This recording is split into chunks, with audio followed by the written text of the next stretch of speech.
সকালে সূর্যের আগমনী বার্তায় শুরু হলো ২০২৫ সালের যাত্রা। পৈতৃক সূত্রে ২ বিঘা সম্পত্তি পাওয়া ধামরাইয়ের কৃষক মোহাম্মদ লিটুল ২০২৪ সালটা কেটেছে কষ্টে, কিন্তু নতুন বছর যেন বয়ে আনে সুখের বার্তা, সেই প্রত্যাশা তার। সরকার যে কোনো একটা পরামর্শ করে দিবে, সহযোগিতা করবে।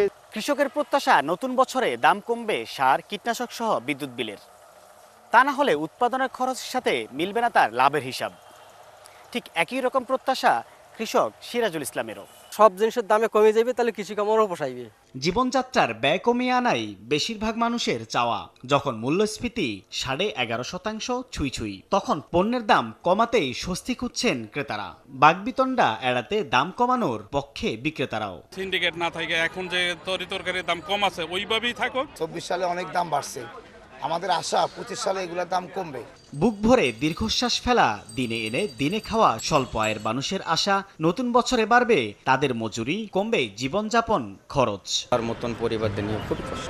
8,000 টাকা আমরা এই বছরের ভিতর থেকে 9,000 টাকা ঘর ভাড়া দিই। মধ্যবিত্ত চাকরিজীবী শ্রেণীর কাছে নতুন বছর মানে বাড়ি ভাড়া ও বাচ্চার পড়াশোনায় নতুন খরচ যোগ হওয়া। তাই তো বেতন বৃদ্ধি ও চাকরির নিরাপত্তা তাদের কাছে বড় প্রত্যাশা। জুনিয়র লেভেলে যারা আছেন তারা যে সবসময় বৈষম্যের শিকার হবে সেটা আমরা চাই না। চাকরিজীবীরা ভালোভাবে থাকতে পারি, বাঁচতে পারি এবং জানমালের নিরাপত্তার এর সাথে সংযোজিত হয়।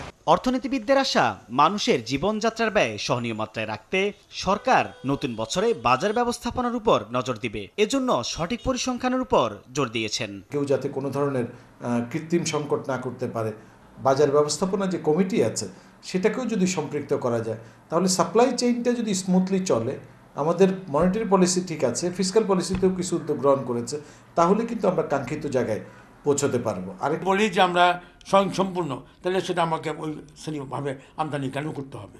এইখানে যে একটা নেটওয়ার্ক, এই জায়গাতে কিন্তু সরকারের অনেক দুর্বলতা আছে, এই জায়গাটা পরিষ্কার হওয়া উচিত। গণ অভ্যুত্থান পরবর্তী শিক্ষার্থীদের কর্মসংস্থানের সুযোগ তৈরিতে চলতি অর্থবছরের সংশোধিত বাজেটে উদ্যোগ নেয়ার পরামর্শ দিয়েছেন অর্থনীতিবিদরা। সাইফুল ইসলাম, সময় সংবাদ, ঢাকা।